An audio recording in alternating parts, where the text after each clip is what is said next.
구조적인 문제가 바뀌지는 않을 겁니다. 근데 작년 하반기부터 쏟아부었던 경기 부양 정책들의 효과들은 올해 하반기에 조금 경기를 조금 살려주는 그림이 나오지 않을까? 큰 추세를 봤을 때 주도주가 바뀌면서 시장이 상승한 적은 없거든요. 쉴 수는 있어도 주도주는 바뀐 적이 없다.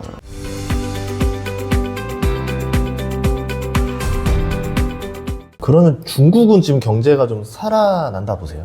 일단은 요거는 두 가지는 좀 짚어드려야 될 것 같아요. 예. 무슨 말씀을 드리냐면 예. 중국 경기 좋아질 거예요 라고 하면 이제부터 뭐 5%, 6%, 7% 가는 거 아니야 그런 생각을 하시는데 그게 아니라 예. 구조적인 문제가 바뀌지는 않을 겁니다.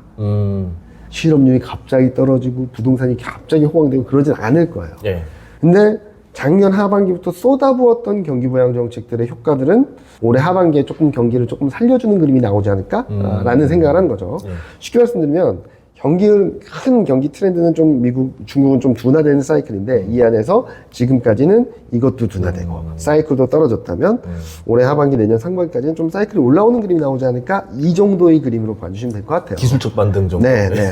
근데 네. 그동안 너무 나빴기 때문에 이 그림 하에서의 흐름들이 좀 변할 수 있는 것들이 많다라는 말씀을 드리는 거고, 실제로 수출 증가율도 좀 올라오고 있고 PPI 마이너스 폭도 줄어들고 있고, 그리고 6개월 만에 소매 판매 증가율이 좀 턴어라운드 했고, 그리고 이와 맞물려서 중국 GDP 성장을 전망을 보면 올해 초만 하더라도 2024년 GDP 성장률 전망이 4.5였거든요. 네. 지금 4.9까지 올라왔고, 올라왔네요. 네. 25년 전망도 4% 초반이었는데 지금 4.4, 4.5까지 올라왔거든요.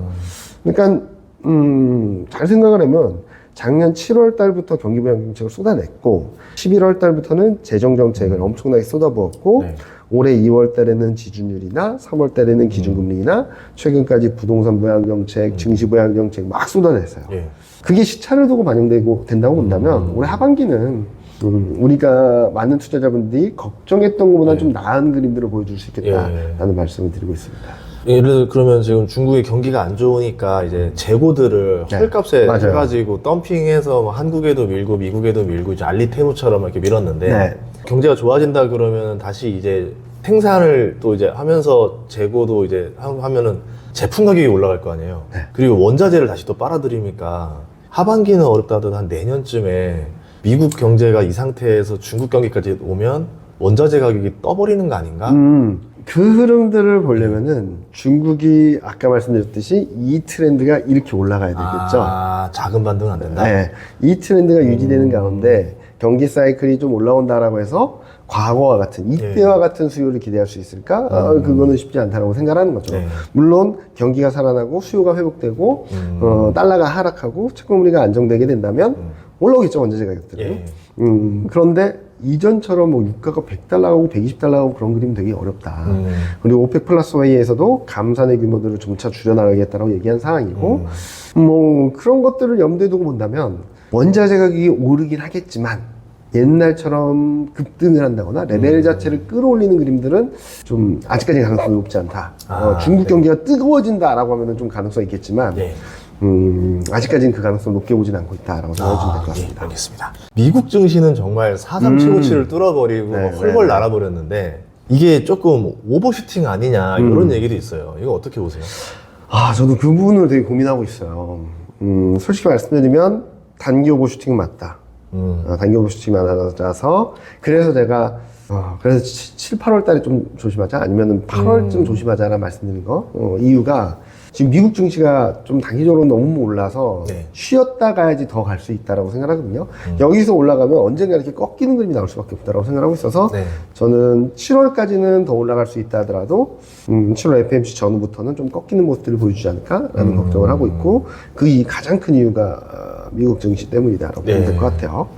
자, 그러면은 오버슈팅 나왔으면 이제 끝난 거냐? 그건 아니겠죠. 뭐 쉽게 말씀드리면 엔비디아 1분기 지난 분기, 그러니까 이번 분기 말고 지난 분기 실적 나왔을 때 엄청 튀었다가 급락 나왔었습니다. 맞아요. 다시 올라갔죠? 이때도 단기 오버슈팅이었어요. 이거를 충분히 해소하면은 다시 올라가는 그림이 나올 수 있다라고 말씀을 드린 거라서 저는 그래서 3분기 때 조정은 있을 수 있다. 언제가 될지 딱 집어서 말씀드리긴 어렵겠지만 미국 증시가 지금 단기 오버슈팅 구간에 들어와 있기 때문에 좀 쉬어가는 그림이 나올 거다. 그렇다 하더라도 추세가 반전되고 추세가 하락으로 가는 게 아니라 과열을 좀 시키고 매물을 소화한 다음에 다시 올라가는 그림이 나올 수 있으니까 그때를 좀 기다리자. 좀 길게 보시는 분들한테는. 그리고 또 한편으로는 올라갈 때 지금처럼 미국만 독야청청하는 흐름들은 아닐 수 있다. 왜냐면은 아까 잠깐 말씀드렸듯이 미국 경기는 좀 슬로해지는 가운데 중국하고 유럽 중심으로 경기가 좀 턴어라운드 하면 이 경기 격차가 좁혀지거든요. 예. 그래서 지금 미국하고 유로존 간에, 그러니까 왜 유로존을 보냐면은 달러 인덱스 구성의 57%가 유로화거든요. 그래서 유로존 간의 경기 격차를 보면 올해 2분기까지는 2% 후반, 거의 미국만 좋아요. 예. 근데 이제 올해 하반기부터 내년 상반기까지는 이 격차가 급격히 줄어들어서 내년 상반기에는 0에 수렴하거든요. 그러면 둘 간의 경기 격차가 3%포인트였던 게 0으로 수렴한다? 네. 그럼 자연스럽게 달러는 약세로 가는 그림이 나타날 수밖에 없기 때문에 저희는 미국 이외의 지역들이 경기가 올라오는 만큼 달러는 약해지고 그러면 투자처를 찾기 위한 자금들이 미국 외의 지역들로 이동을 할 수 있어서 저는 충분히 움직일 수 있지 않을까 하는 생각을 하고 있고요. 이 과정에서 금리 인하 사이클이 맞물리면 작년 11월, 12월과 같은 흐름들이 하반기에는 재현될 수 있다 정도로 말씀을 드리고 있죠. 그래서 저는 자꾸 지금 시장이 불안해질 때마다 작년 11월, 12월 달에 왜 올랐는지 보자.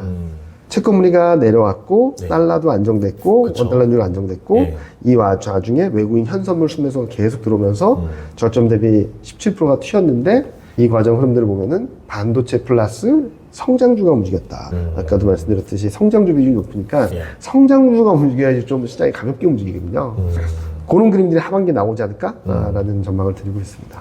그런데 이미 AI 관련주들은 많이 올랐잖아요. 네. 그러면 다음번 오를 때 좀 주도주 섹터가 바뀔 수도 있다 보세요. AI 관련주들이 많이 올랐긴 했는데 최근과 같은 대폭등, 쏠림 현상들은 좀 완화될 것 같아요. 예. 왜냐면은 지금은 여러 가지가 불안하니까 얘만 본 거죠. 예.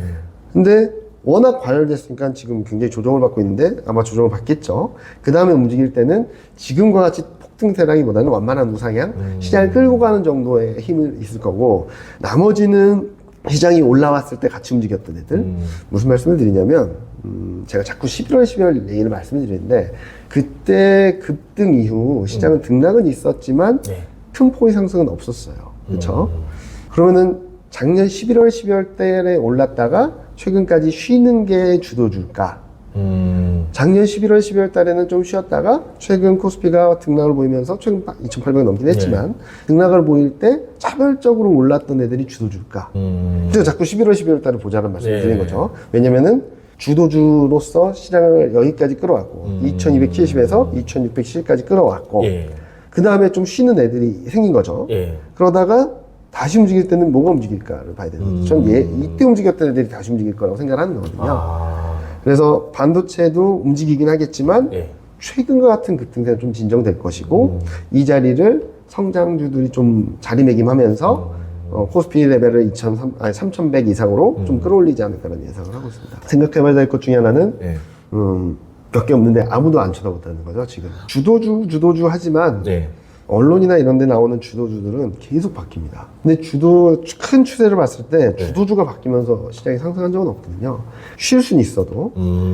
주식 지수가 쉴 때 올라가는 건 주도주가 아니라 대안주로서의 그 틈새를 노리면서 움직이는 업종이라고 볼 수 있겠죠. 그렇죠.